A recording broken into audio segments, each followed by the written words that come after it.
Esse é o Fora da Caverna Podcast, o podcast que não é tão animalesco quanto o Podpah e também não é tão chato quanto a conversa com Pedro Bial. Esse não é meu podcast de humor, é um podcast de entrevistas, mas é muito divertido e interessante. Então, se você quer ver uma conversa fora da caixa, assista o Fora da Caverna Podcast. Curta, compartilhe, engaje e se corte. Um grande abraço, tamo junto. Tipo de conduta.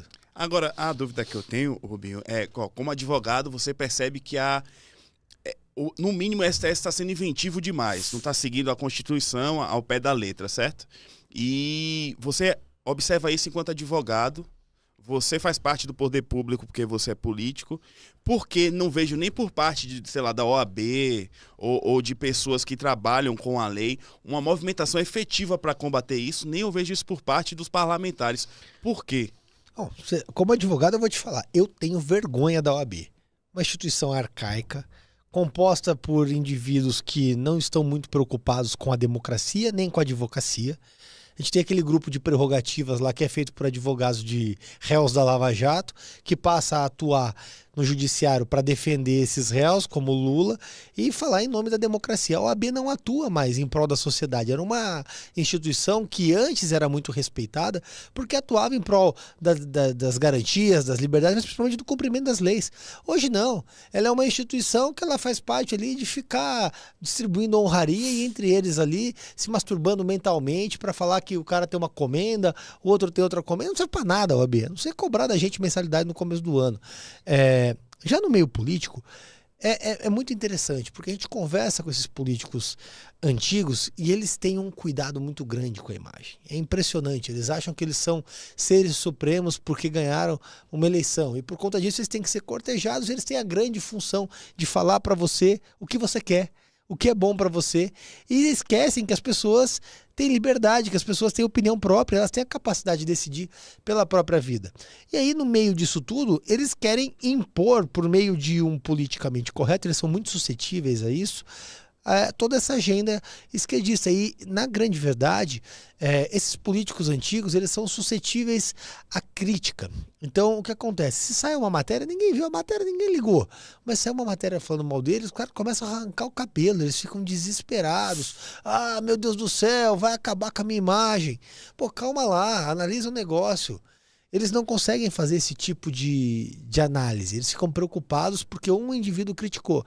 Então, como essas pessoas de esquerda promovem o cancelamento, eles ficam com medo disso e votam e aprovam todas as pautas que eles impõem de politicamente correto, simplesmente porque eles têm medo de ser criticados e perder o curralzinho de voto que ele tem.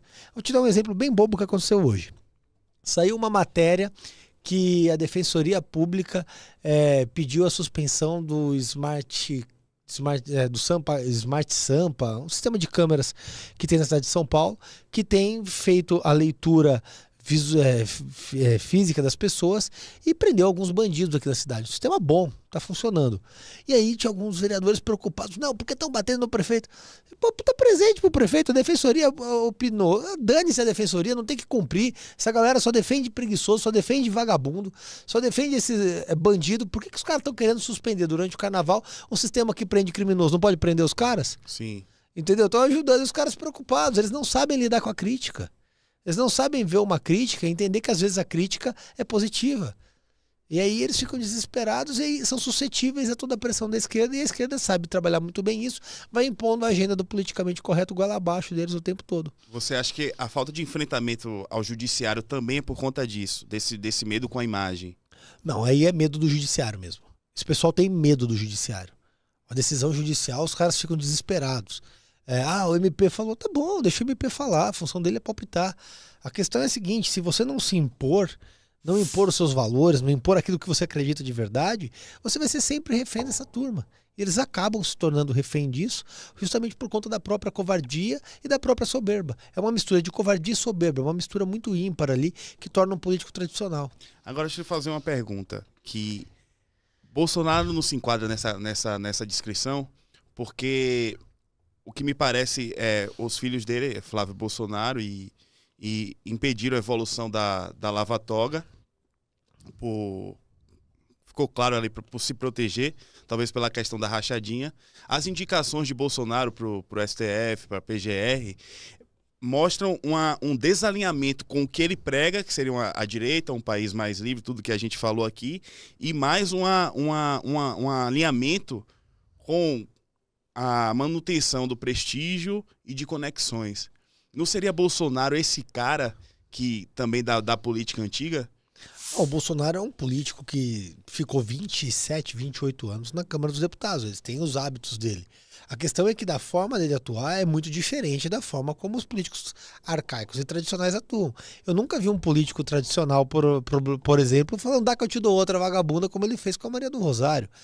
O Bolsonaro ele tem uma linha já de enfrentamento que rompe o paradigma dos políticos tradicionais. É óbvio que durante sua gestão ele cometeu erros e acertos. E natural, até porque você se cerca de pessoas para te aconselhar que muitas vezes não são pessoas com o mesmo alinhamento moderno que você tem e você se torna suscetível a esse tipo de opinião e acaba errando. E dentro desses erros é importante balancear para você conseguir reajustar e acertar. Eu vejo erros, eu vejo acertos na gestão Bolsonaro. No meio disso tudo, ele deu independência para que ele nomeou no STF e naturalmente alguns desses votos não foram alinhados, mas isso demonstra que ele nomeou e não cooptou o STF, diferente do que o Lula faz quando nomeia o Toffoli, que foi advogado do PT, no caso a nomeação foi da Dilma. Sim. Mas agora nomeou o Flávio Dino, que era ministro dele, que claramente está lá para não julgar, mas sim fazer da toga sua militância, e aí existe uma diferença muito grande.